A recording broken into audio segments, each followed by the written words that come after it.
Who Was She? By Bayard Taylor. Come now, there may as well be an end of this.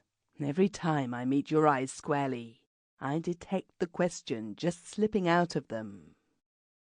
If you had spoken it, or even boldly looked it, if you had shown in your motions the least sign of a fussy or fidgety concern on my account, if this were not the evening of my birthday, and you the only friend who remembered it, if confession were not good for the soul, though harder than sin to some people, of whom I am one, well, if all reasons were not at this instant converged into a focus, and burning me rather violently in that region where the seat of emotion is supposed to lie, I shall keep my trouble to myself.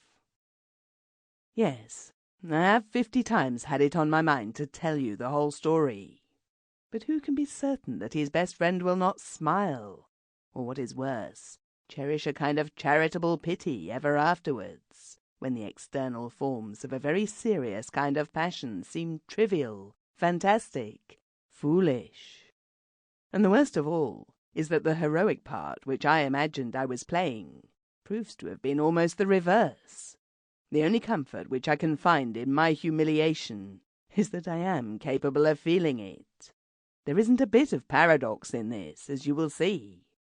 But I only mention it now to prepare you for maybe a little morbid sensitiveness of my moral nerves.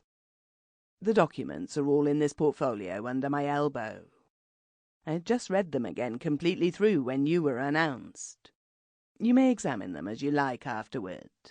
For the present, fill your glass, take another cabana, and keep silent until my ghastly tale has reached its most lamentable conclusion. The beginning of it was at Wampsocket Springs 3 years ago last summer.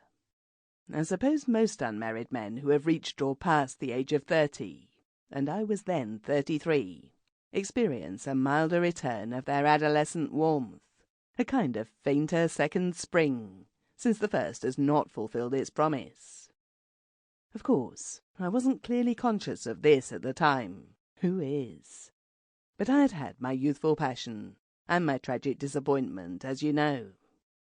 I had looked far enough into what Thackeray used to call the cryptic mysteries, to save me from the Scylla of dissipation, and yet preserved enough of the natural nature to keep me out of the Pharisaic Charybdis. My devotion to my legal studies had already brought me a mild distinction. The paternal legacy was a good nest egg for the incubation of wealth. In short... Sample complete. Ready to continue?